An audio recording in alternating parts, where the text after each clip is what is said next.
The alarm bells rang through the massive halls of the Galactic Council station. Thexara lifted her forearms from the sleep pod and moved quickly to the communication center. Her blue skin turned pale when she saw the emergency signal flashing, red on the main screen. The message came from the outer rim of the galaxy where few ships ever traveled. She pressed the activation button with one of her long fingers. The holographic display showed a creature she had never seen before. It had soft brown fur and large eyes filled with tears. The being spoke in a voice that shook with fear. "Please help us. The Vortex ships came 3 days ago. They destroyed our cities and took our people. We do not know how to fight. We have never hurt anyone. Please send help before they kill us all." The message ended and left Thexara standing, alone in the dark room. She had heard about the Vorthak Empire many times. They were warriors who traveled from planet to planet, taking everything they wanted. They did not care about peace or friendship. They only cared about making themselves stronger. The creature in the message belonged to the Rilani people. Thexara had read about them in the council files. They lived on a world called HFY far from the main trade routes. The Rilani grew beautiful plants and made wonderful art. They had never built weapons or trained soldiers. They believed that all life was precious and should be protected. Thexara walked through the curved hallways to the main council chamber. The other representatives were already gathering for the emergency meeting. She took her seat and waited for the session to begin. Around her sat beings from dozens of different worlds. Some looked like her with multiple arms and blue skin. Others had scales or fur or shells. They all had one thing in common. They were afraid. Council leader Zefton called the meeting to order. His voice was deep and serious as he spoke to the assembled representatives. "We have received a distress call from the Rilani civilization. The Vorthak Empire has invaded their home system and begun their usual pattern of conquest and slavery. We must decide how to respond." Representative Kralex from the warrior world of Draxon stood up first. His red scales gleamed under the lights as he spoke in an angry voice. "The Vorthak grow stronger with each world they conquer. If we do nothing, they will eventually come for all of us. We must act now, while we still can." The other representatives began talking at once. Some agreed with Kralex, while others shook their heads. Representative Velana from the peaceful world of Sanctuary raised her voice above the others. "Our peacekeeping forces are already fighting in 12 different systems. We cannot pull them away from those conflicts without leaving other innocent people defenseless." Thexara listened to the debate for hours. The same arguments kept coming up again and again. The council wanted to help the Rilani, but they did not have enough ships or soldiers to fight the Vorthak Empire. The Vorthak had been growing stronger for decades. They had conquered over 30 worlds and enslaved millions of beings. Their fleet was now larger than any force the council could put together. Representative Mordak from the technical world of Cogatron shared the latest intelligence reports. The screens around the chamber filled with images of Vorthak warships. The vessels were huge and covered in weapons. They looked like metal monsters designed only to kill and destroy. The Vorthak fleet attacking HFY consists of over 200 ships, including their new super dreadnoughts. Our largest peacekeeping force has only 70 vessels. Even if we could gather every council ship in one place, we would still be outnumbered. The chamber fell silent. Everyone knew what those numbers meant. The council could not save the Rilani people. They could only watch as another innocent civilization disappeared forever. Thexara felt her hearts beating faster as she remembered something from the classified files. A few months ago, the council had received contact from a new species. They called themselves humans and came from a world in a system called Sol. The first reports about them had been strange and disturbing. She stood up and activated her personal data pad. The file appeared on her screen with a red warning label. It was marked as restricted information that only senior council members could read. She had studied it carefully when it first arrived, but had not thought about it again until now. The humans came from a planet they called Earth. The council survey team had classified it as a Class 12 death world. That meant it was one of the most dangerous planets anyone had ever found. The gravity was crushing. The weather was violent and unpredictable. The surface was covered with creatures that spent their entire lives fighting each other for survival. Somehow the humans had not only survived on this nightmare world, but had become the dominant species. They had developed technology and built cities and eventually reached the stars. The survey report described them as incredibly tough and adaptable. It also said they were extremely good at fighting. Thexara looked around the chamber at her fellow representatives. They were still arguing about whether to send a diplomatic message to the Vorthak, demanding they stop their attack. She knew that would not work. The Vorthak did not care about diplomacy. They only understood strength and violence.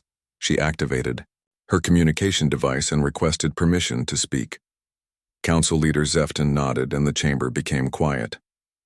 Fellow representatives, I believe there may be another option. We recently made contact with a species called humans. They come from a death world and have extensive experience with warfare. Perhaps they would be willing to help. Representative Velana looked shocked. You want to ask a species of Deathworlders to solve our problem with violence? That goes against everything the Council stands for. What the Council stands for is protecting innocent life, Thexara replied. Sometimes that requires making difficult choices. The humans may be our only hope of saving the Rilani people. The debate started again, but this time it was different. Some representatives worried that asking the humans for help would make the Council look weak. Others argued that bringing Deathworlders into galactic affairs was too dangerous. They might decide they liked conquest and become as bad as the Vorthak. But as the hours passed, it became clear that no one had a better idea. The Council forces, could not defeat the Vorthak fleet. Diplomatic solutions had failed many times before.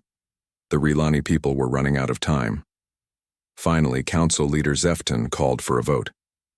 The result was close, but the majority agreed to contact the humans. Thexara was given permission to send a message to their home system. She went back to her private communication chamber and began composing the transmission. She tried to explain the situation without making it sound like the Council was completely helpless.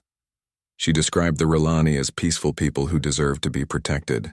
She mentioned that the Vorthak Empire was a threat to all free civilizations in the galaxy. But as she wrote the message, Thexara realized she was asking complete strangers to risk their lives for people they had never met. The humans had no connection to the Rilani. They had no obligation to help the Council. They might decide the whole situation was not their problem. She finished the message and prepared to send it toward the Sol system.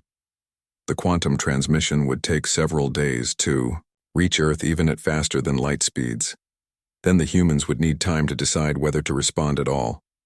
By then, the Rilani might already be dead or enslaved. Thexara pressed the send button and watched the message disappear into space. She had done all she could do. Now she could only wait and hope that somewhere in the darkness between the stars, there were beings willing to fight for strangers who needed help. Admiral Park Hyunwoo was reading reports in his private cabin when the priority alert sounded throughout the flagship Soul's Pride.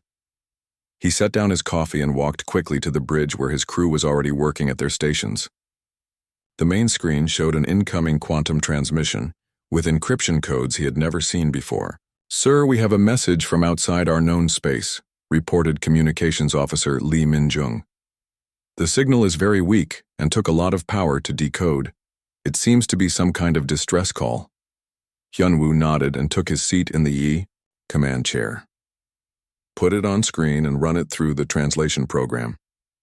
The holographic display activated and showed a tall blue creature with 4 arms and large black eyes. The being spoke in a language that sounded like musical notes, but the translation program converted the words into Korean text that appeared below the image. "Greetings, humans of Earth. I am Thexara of the Galactic Council. We are reaching out to you in desperate need of help. A peaceful species called the Rilani is under attack by an aggressive empire known as the Vorthak. The Rilani cannot defend themselves, and our peacekeeping forces are not strong enough to stop the invasion. We have heard that your species has great experience with warfare, and we humbly ask for your assistance in saving innocent lives." The message continued with details about the Rilani civilization and their attackers. Hyunwoo listened carefully as he learned about a galaxy full of different species and the conflicts between them. The Vorthak Empire sounded like every tyrant, from human history combined into one terrifying force. They conquered worlds not just for resources, but because they enjoyed making others suffer. When the message ended, Hyunwoo ordered his crew to analyze everything they had received. He also sent priority communications to Earth Command and the other fleet commanders in the Sol system. Within an hour, the senior staff of the Terran Defense Fleet was gathered in the main conference room aboard Sol's Pride. Captain Kim Da-eun arrived first from her heavy cruiser Busan Thunder. She was known throughout the fleet as someone who never backed down from a fight. Her ship had been in more combat situations than any other vessel in the fleet, and she had never lost a battle. Commander Lee Tae-ho came next from the Intelligence Division. He had spent years studying alien transmissions and trying to understand what lay beyond human space. His analysis teams had been working on the message since it arrived, and he brought several data tablets full of information. Flight. Leader Choi Min-ho was the last to arrive. His fighter squadron had been training in the outer system when the alert came through. He still wore his flight suit and looked ready to launch into combat at any moment. His pilots trusted him completely because he always brought them home, alive. Hyunwoo activated the main display and showed the assembled officers everything they had learned about the situation. The star charts revealed the location of the Rilani home system and the route the Vorthak fleet had taken to reach it. Intelligence estimates suggested the invasion had been planned for months and was part of a larger campaign of conquest. "What do we know about these Vorthak?" asked Captain Kim. "Are they really as dangerous as the message makes them sound?" Commander Lee stood up and began sharing his analysis. Based on the information provided, they appear to be a militaristic species that has been expanding aggressively for decades. They have superior numbers and their technology seems roughly equal to ours. The main difference is that they have been fighting constant wars while we have focused more on exploration and defense. Flight Leader Choi leaned forward in his chair. "What about the species they are attacking?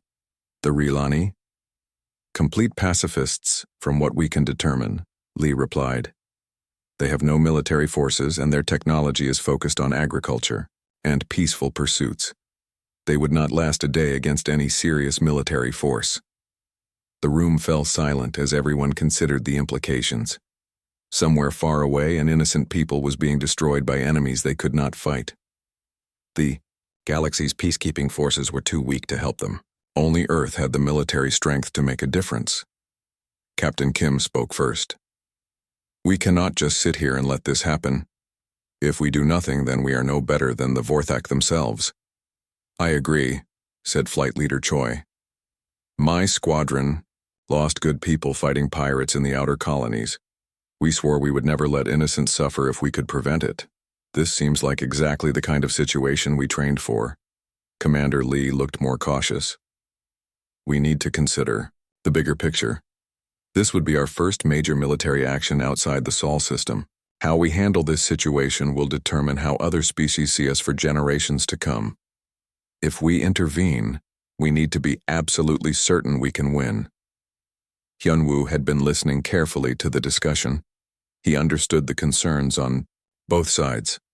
Getting involved in alien conflicts could lead to complications that lasted for centuries. On the other hand, doing nothing when they had the power to help felt wrong. He activated his personal communication device and placed a call to Earth Command. Admiral Song Ji-won answered within seconds from her office in the underground military complex beneath Seoul. "Admiral Park, I assume you are calling about the alien distress signal. We have been analyzing it here as well. What are your thoughts on the situation?" "Ma'am, I believe we should intervene. The Rilani people are facing genocide, and we may be their only hope. My staff is divided on the issue, but I think we have a moral obligation to act." There was a pause before Admiral Song replied. "The political situation here is complicated. Some leaders worry about getting involved in alien wars, while others see this as an opportunity to establish Earth's position in galactic affairs. The final decision will be made by the President, but she wants your military assessment first." Hyunwoo looked around the conference room at his officers. These were people who had dedicated their lives to protecting others. They had volunteered to serve knowing they might have to fight and die for strangers they would never meet. "Ma'am, I believe we can defeat the Vorthak fleet. Their numbers are larger, but our ships are more advanced and our crews are better trained. The real question is whether we want to be the kind of species that helps others or the kind that only looks out for themselves. Understood, Admiral. Prepare your fleet for possible deployment. I will contact you with the final decision within 6 hours. The connection ended and Hyunwoo turned back to his staff. You heard the conversation. We may be going to war. I want all ships ready for long-range deployment within 12 hours. Double-check weapon systems and make sure we have enough supplies for an extended campaign. Captain Kim smiled and stood up from her chair. Finally, a chance to use all that, training for something worthwhile. The Vorthak are about to learn what happens when you pick a fight with humans. Commander Lee was already making notes on his data tablet. I will have my teams prepare detailed analysis of Vorthak tactics and technology. We need to know everything about their capabilities before we engage them. Flight Leader Choi was practically vibrating with excitement. My pilots have been itching for real combat. This is exactly why we joined the fleet. When do we leave? Soon, Hyunwoo replied. But remember, this is not about glory or proving how tough we are. There are innocent people dying while we sit here talking. If we do this, we do it right and we do it fast. The officers left to prepare their ships and crews. Hyunwoo remained in the conference room staring at the star charts on the main display. Somewhere out there in the darkness, a peaceful civilization was fighting for survival against impossible odds. Soon, they would learn that they were not alone in the universe. The communication system activated and Admiral Song's face appeared on the screen. Admiral Park, you have authorization to proceed. The President has approved military intervention to protect the Rilani people. You are hereby ordered to deploy the maximum possible force to eliminate the Vorthak threat. Hyunwoo felt his heart beat faster as he realized what was happening. Earth was going to war for the first time in over a century. Not for territory or resources or political advantage, but to protect strangers who needed help. Understood, ma'am. The Terran Defense Fleet will deploy immediately. Within 18 hours, the largest human military force ever assembled was jumping toward Vorthak space. 47 warships, including 6 heavy dreadnoughts that had never been tested in real combat. Every vessel carried the most advanced weapons and defensive systems human science could produce. As they traveled through hyperspace toward the battle zone, Hyunwoo reviewed the final intelligence reports. The Vorthak had no idea humans even existed. They were about to receive a very unpleasant surprise. The human fleet dropped out of hyperspace at the edge of the Velas system with perfect precision. 47 warships appeared in formation, like ghosts materializing from the void between stars. Admiral Hyunwoo stood on the Bridge of Souls, pried and watched the tactical display populate with enemy contacts. Sir, we have multiple Vorthak vessels detected, reported Tactical Officer Nam Soo-jin. Count as 212 ships arranged in a blockade formation around the 4th planet. They appear to be conducting orbital bombardment of the surface.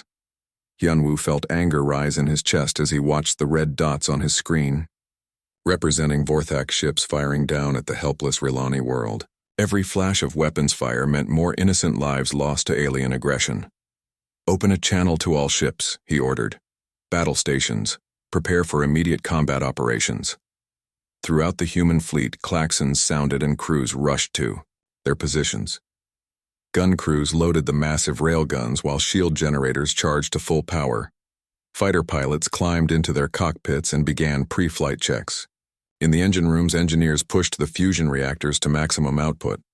On the Vorthak command ship, General Krekstar noticed the new contacts appearing on his sensors. He looked at the readings with confusion and growing irritation. The unknown. Vessels were small compared to his massive dreadnoughts, but they had appeared without warning in perfect formation. Admiral Vexahun, what are those ships? Did the Council finally send their pathetic peacekeepers? Vexahun studied his own tactical displays and shook his armored head. I do not recognize the design. These are not Council vessels. The energy signatures are completely different from anything in our databases. Krekstar laughed and showed his sharp teeth. It does not matter who they are.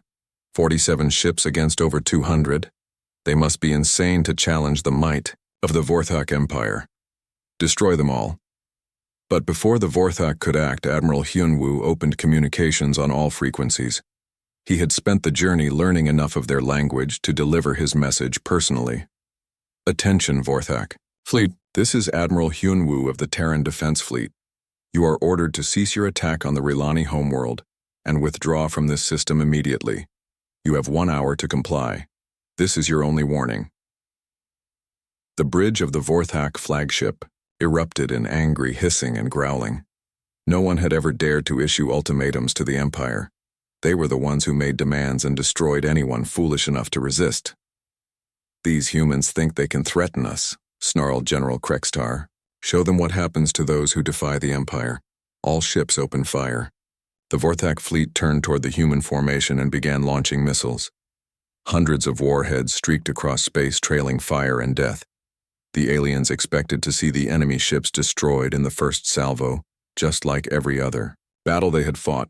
Instead, they watched in shock as point defense systems they had never seen before intercepted nearly every missile. Rapid-fire lasers and small railguns created a wall of defensive fire that destroyed incoming threats. With mechanical precision, the few warheads that got through exploded harmlessly against shields that seemed impossibly strong. Admiral Hyunwoo checked the chronometer on his display. 1 hour is up. All ships are weapons-free. Engage enemy targets.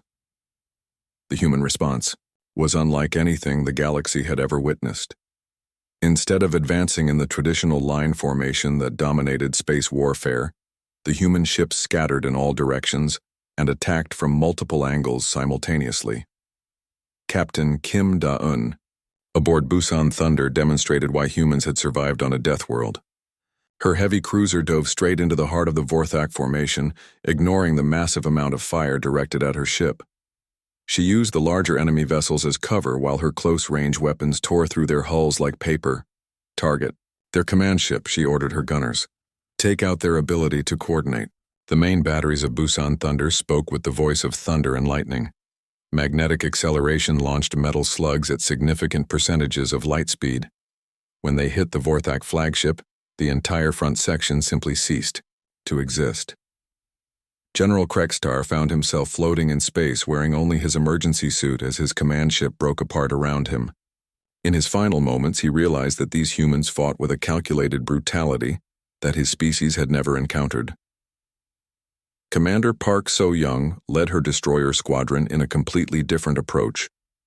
Instead of direct confrontation, her ships moved like hunting wolves through the battle zone using hit-and-run tactics that left the Vorthak confused and angry. Target their communications arrays, she transmitted to her squadron leaders. Blind them first, then destroy them. Her destroyers appeared from behind asteroids and debris to strike key targets before vanishing again into the darkness. Within 30 minutes, the Vorthak fleet had lost most of their ability to communicate with each other. Ship commanders found themselves fighting alone against enemies that seemed to be everywhere at once. Flight leader Choi Min-ho launched his fighter squadrons with specific orders to ignore the main battle and focus on support vessels. His pilots had studied the intelligence reports and knew that Vorthak fleets depended heavily on supply ships and repair vessels to maintain their effectiveness. Remember your training, he told his pilots over the squadron frequency. Fast and deadly. Hit them where they are weak and get out before they can respond. The human fighters moved through space like angry hornets. They were faster and more maneuverable than anything the Vorthak had in their inventory. Pilot training that had focused on surviving in the chaotic battlefields around Earth served them well in the three-dimensional combat of space. Within 2 hours, the Vorthak fleet was in complete disarray. Ships that had never known defeat found themselves outmatched by enemies who seemed to anticipate their every move. The humans fought with a combination of advanced technology and tactical flexibility that made traditional space combat look primitive. Admiral Vexhan tried desperately to rally his remaining forces, but found that his communications were being jammed by human electronic warfare systems. Every time he attempted to coordinate a counterattack, the enemy seemed to know exactly what he was planning. "How are they doing this?" he screamed at his tactical officer. "They have half our numbers, but they are everywhere at once." The answer was something the Vorthak could not understand. Humans had spent millennia fighting each other in every possible environment and situation. They had learned to adapt their tactics to any enemy and any battlefield. More importantly, they had learned to coordinate their forces in ways that maximized their effectiveness. The human fleet moved like a single organism with multiple parts. When Captain Kim's heavy cruiser needed support, Commander Park's destroyers were there to provide it. When Flight Leader Choi's fighters needed rearming, they landed on carriers that had positioned themselves perfectly to receive them. But the most important advantage the humans possessed was something no alien species had ever developed. They genuinely cared about protecting innocent life, and that gave them a reason to fight that went beyond mere conquest or survival. As the battle continued, the Vorthak began to understand that they were not just losing a military engagement. They were facing opponents who would not stop fighting until every threat to the Rilani people had been eliminated. The surviving Vorthak ships attempted to retreat, but found their escape routes blocked by human vessels that had anticipated their withdrawal. Ships that tried to flee were hunted down and destroyed without mercy. The humans had not come to achieve a temporary victory. They had come to end the threat permanently. Admiral Hyun-woo watched the tactical display as the last Vorthak resistance collapsed. In less than 6 hours, his fleet had destroyed over 60% of the enemy forces and scattered the rest. The orbital bombardment of the Rilani homeworld had stopped and rescue operations could begin, but he knew this was only the beginning. Intelligence reports indicated that this was just one of several Vorthak fleets operating in the region. Until all of them were eliminated, the threat would continue to exist. He opened a communication channel to his surviving ship commanders. "Excellent work, everyone, but we are not finished yet. According to our intelligence, there are more Vorthak fleets in neighboring systems preparing to attack other peaceful worlds. We will hunt them down and destroy them all." The response from his fleet was immediate and unanimous. They had come to save the Rilani, but now they understood their mission was larger than that. They were going to make sure the Vorthak Empire never threatened anyone again. The surviving Vorthak ships tried to escape, but they found that the humans had been planning for this moment. Commander Lee Jin-soo had been moving his stealth frigates into position around the hyperspace jump points while the main battle was happening. His ships were invisible to Vorthak sensors and had been quietly laying mines at every possible escape route. "Sir, the enemy is attempting to flee," reported his tactical officer from the bridge of the stealth ship Invisible Wind. "Multiple contacts heading for Jump Point Alpha." Lee Jin-soo smiled coldly as he watched the enemy ships racing toward what they thought was safety. "Activate the mines. Let them learn that there is no escape from justice." The first Vorthak dreadnought to reach the jump point simply vanished in a ball of nuclear fire. The massive explosions lit up space like miniature stars as ship after ship ran into the carefully placed trap. Within minutes, 3 of the most powerful vessels in the Vorthak fleet had been reduced to expanding clouds of plasma and metal debris. Admiral Vexhan watched in horror from his command ship as his escape routes disappeared one by one. He had never encountered an enemy that planned so far ahead or fought with such ruthless efficiency. The humans seemed to anticipate every move and counter every strategy. "Send a message to all remaining ships," he ordered his communications officer. "Surrender immediately. Perhaps these humans will show mercy to those who yield." But Admiral Hyun-woo had studied the intelligence reports about Vorthak behavior. He knew that this species had never shown mercy to anyone they conquered. The Rilani civilians being murdered on the planet below had not been given a chance to surrender. Neither would their attackers. Negative on the surrender request he transmitted to all human ships. These creatures prey on the innocent and enslave entire civilizations. They will receive the same mercy they have shown to others. Continue the attack until every Vorthak vessel is destroyed. The human fleet spread out across the star system and began systematically hunting down the remaining enemy ships. This was no longer a battle between military forces. It had become an extermination operation, designed to send a message to every species in the galaxy that threatened peaceful civilizations. Captain Kim Da-eun led the assault on the Vorthak ground forces that had landed on the Rilani homeworld. Her heavy cruiser Busan Thunder moved into orbit and began launching drop pods filled with human marines. These soldiers had trained for exactly this kind of operation, and they hit the ground ready for immediate combat. Major Yoon Tae-hyun was first out of his drop pod and immediately took cover behind a destroyed Rilani building. Around him, He could see the evidence of Vorthak brutality. The aliens had not just conquered this world, they had terrorized it. Civilian structures had been bombed into rubble, and the few surviving Rilani were being herded into prison camps. "All squads advance on my position," he ordered over the tactical network. "Rules of engagement are weapons-free. Any Vorthak forces that do not immediately surrender are to be eliminated." The human Marines moved through the ruined city like a force of nature. They had trained in urban warfare environments on Earth and knew how to use destroyed buildings and debris as cover. More importantly, they were fighting for something they believed in rather than just following orders. The Vorthak ground troops had never faced opponents like these humans. Most species they conquered were peaceful civilians with no military training. When they encountered actual resistance, it usually came from poorly equipped militia forces that could be easily overwhelmed. But these humans fought with a combination of advanced technology and tactical skill that made them incredibly dangerous. They used their superior mobility to appear where the enemy least expected them, and their accurate weapons fire eliminated threats before the Vorthak could respond effectively. Within 4 hours, the last Vorthak ground force had been destroyed, or captured. Major Yoon and his Marines began the process of liberating the prison camps and providing medical aid to the surviving Rilani civilians. The grateful aliens wept with relief as they realized their nightmare was finally over, but Admiral Hyunwoo was not satisfied with saving just one world. Dr. Yoon Ji-hee had finished analyzing the captured Vorthak data files and discovered the locations of 3 more enemy fleets. Each one was positioned to attack different peaceful civilizations that could not defend themselves.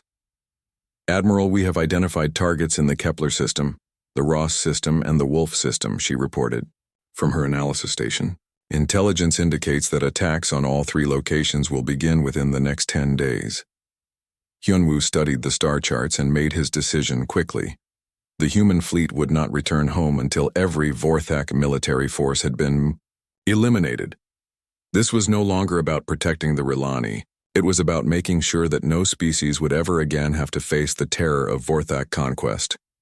"All ships prepare for immediate hyperspace jump," he ordered.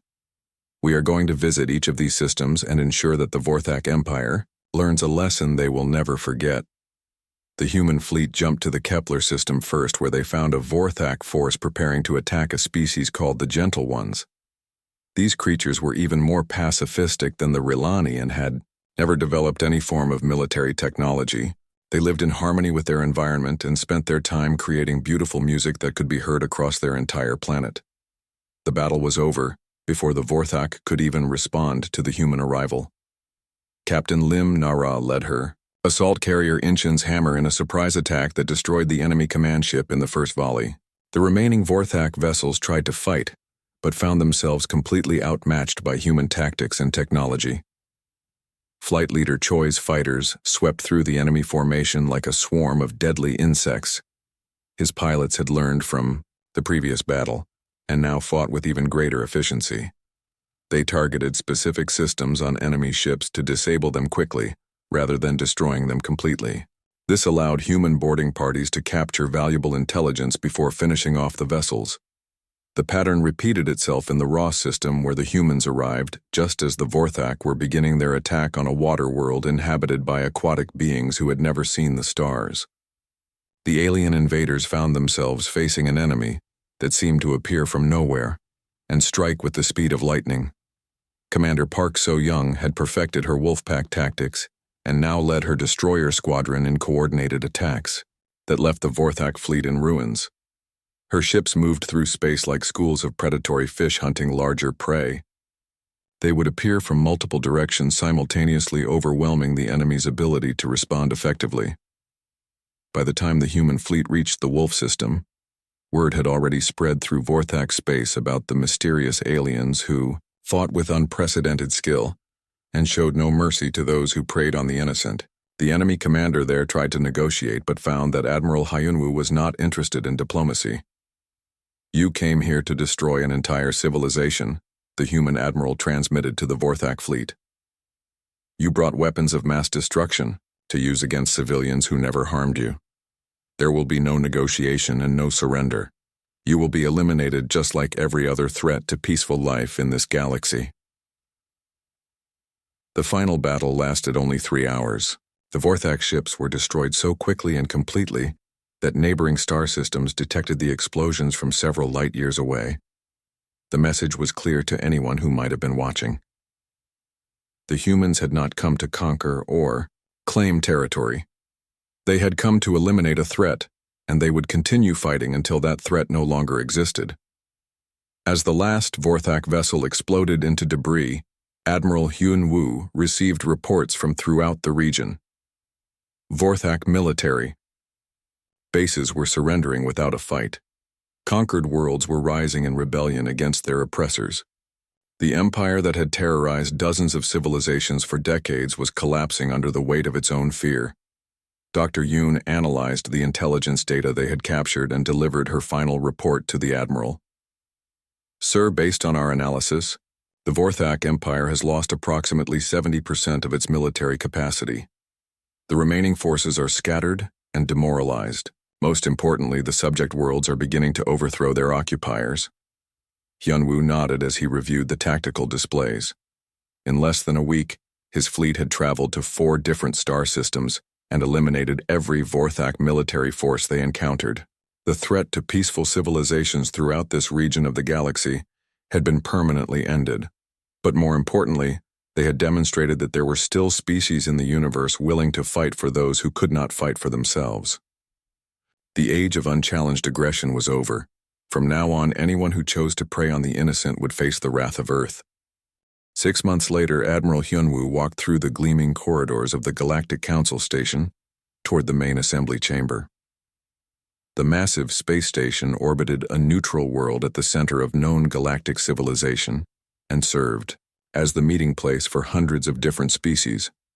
Today, he would address them not as a supplicant seeking membership, but as the representative of a power that had changed the balance of the galaxy forever. The corridors buzzed with activity as beings from dozens of worlds prepared for the historic session. Word of the human intervention against the Vorthak Empire had spread throughout galactic civilization, and everyone wanted to see these mysterious Deathworlders who had accomplished what the combined council fleets could not. Hyun-woo was accompanied by his senior staff who had fought beside him in the campaign that destroyed Vorthak military power. Captain Kim Da-yoon now wore the insignia of a full admiral and commanded the new Galactic Protection Fleet. Dr. Yoon Ji-hee had become humanity's chief xenological advisor and spent her time studying the complex relationships between the many species they had encountered. Commander Lee Tae-ho walked beside them carrying detailed intelligence reports about the current state of former Vorthak territory. The collapse of the Empire had created a power vacuum that was being filled by the liberated worlds working together to build new governments based on cooperation rather than conquest. As they entered the main assembly chamber, Hyun-woo saw Thexara waiting for them near the speaker's podium. The council representative who had sent the original distress call looked much healthier than she had 6 months ago. The stress lines around her eyes had faded, and she moved with the confidence of someone who had made the right decision under impossible circumstances. "Admiral Park," she said with a formal bow that showed deep respect. "On behalf of the Galactic Council and all the civilizations you have protected, I want to thank you for answering our call for help. The Rilani people are alive today because of your courage and that of your fleet." Hyun-woo returned the bow with equal formality. "Representative Thexara, we were honored to help. Protecting innocent life is not just our duty, it is our purpose.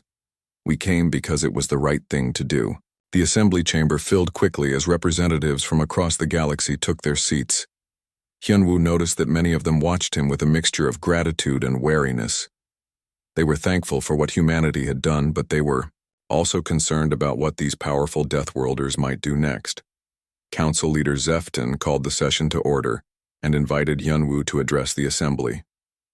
The human admiral walked to the central podium and looked out at hundreds of alien faces representing civilizations that spanned thousands of worlds. "Honored representative, 6 months ago, you reached out to my species in your darkest hour. The Rilani people faced extinction, and your peacekeeping forces were not strong enough to save them. You asked for help from strangers, and we answered that call." He paused and activated a holographic display that showed the current state of the region where the Vorthak Empire had once ruled. Today, that empire is gone, not conquered or absorbed, but completely eliminated as a threat to peaceful civilizations. The worlds they once oppressed are free, and the species they enslaved are building new lives based on cooperation and mutual respect. A murmur ran through the assembly as representatives discussed what they were seeing. The transformation was remarkable. Worlds that had been strip-mined for resources were being restored. Species that had been scattered by forced relocations were returning to their homelands. Most importantly, there were no new invasions or conquests happening anywhere in the region. Representative Kralex from the warrior world of Draxon stood up to ask the first question. Admiral Park, your military victories were impressive, but many of us wonder about your long-term intentions. Will humanity seek to replace the Vorthak Empire with an empire of your own? Yunwu had expected this question and had prepared his answer carefully. Representative Kralek's humanity has no interest in ruling other species or claiming territory beyond our agreed borders. We already have everything we need in our own star system. What we cannot tolerate is the systematic oppression of innocent civilizations by those who are stronger than they are. Dr. Yoon stepped forward to provide additional detail. Our analysis indicates that galactic civilization functions best when each species is free to develop according to their own nature and values. Forced conquest and slavery create instability that eventually threatens everyone. We believe that protecting the weak ultimately protects the strong as well. Representative Velana from the peaceful world of Sanctuary asked the next question. What guarantees can you provide that humanity will not become the very threat you eliminated? Power corrupts and absolute power corrupts absolutely. This time, Admiral Kim Da-eun answered. Representative Velana, we understand your concerns because we have studied our own history carefully. Humans have fought many wars and made many mistakes. But we have also learned that our greatest strength comes not from dominating others, but from protecting those who need protection. She activated another display, showing the organizational structure of the new Galactic Protection Fleet. We have created a military force specifically designed to respond to threats against peaceful civilizations. This fleet answers to the Council rather than to any single government, and its mission is strictly limited to defensive operations. Commander Lee Tae-ho provided intelligence assessments that showed how the elimination of the Vorthak Empire had affected the entire galactic balance of power. Several aggressive species that had been expanding their territory have suddenly become much more interested in diplomatic solutions to their disputes. It appears that the knowledge that someone will respond to unprovoked aggression has made everyone more cautious about starting conflicts. The questions continued for hours as representatives sought to understand how humanity would fit into the existing galactic order. Some species worried that the humans were too aggressive, while others complained that they were not aggressive enough. A few suggested that Deathworlders should be quarantined to prevent them from disrupting galactic peace. But gradually the tone of the discussion began to change. Representative after representative stood up to describe situations where their own people had been threatened by aggressive neighbors and had received no effective help from the existing peacekeeping system. They began to realize that humanity offered something the galaxy had never possessed before. A species powerful enough to stop major threats and principled enough to limit their own actions. The final speaker was an elderly being called Morthek, who represented a coalition of 12 small worlds that had barely survived a recent invasion attempt. Honored colleagues, I have listened to this debate with great interest, but I think we are missing the most important point. For the first time in galactic history, innocent civilizations have someone who will fight for them when they cannot fight for themselves. He gestured toward the human delegation with obvious respect. These beings risked their lives for people they had never met and asked for nothing in return. They could have claimed the former Vorthak territory as spoils of war, but instead they helped the liberated worlds establish their own governments. They could have demanded tribute or special treatment, but instead they offered to continue protecting us from future threats. The chamber fell silent as the representatives considered his words. Finally, Council Leader Zefton stood up to deliver the formal response of the Assembly. Admiral Park, the Galactic Council formally welcomes humanity as a full member of our organization. We accept your offer to maintain the Galactic Protection Fleet, and we agree to your proposed limitations on its use. We also establish Earth as the headquarters for all future peacekeeping operations. The applause that followed was unlike anything Hyunwoo had ever heard. Hundreds of different species with completely different vocal capabilities joined together, in a sound that somehow expressed universal gratitude and relief. For the first time in generations, the galaxy had hope that aggressive empires could be stopped before they destroyed entire civilizations. As the ceremony concluded, Hyunwoo received a private message from the Rilani government on Velis Prime. The grateful people had erected a monument to commemorate the moment when strangers from across the galaxy chose to risk everything to protect them from extinction. The monument was simple but powerful. A black stone pillar reached toward the stars with words carved in both Rilani script and Korean characters. Here stands proof that the universe, despite its darkness, still contains those who choose light.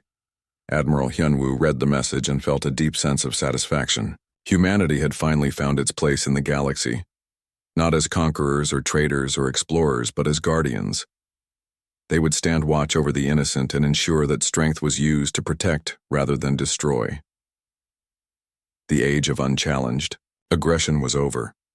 From now on, any species that chose to prey on the weak would face the combined might of Earth and all those who believed in justice. The galaxy was safer, and that made everything they had sacrificed worthwhile. As the human delegation prepared to leave the council station, Admiral Kim approached her former commander with a smile.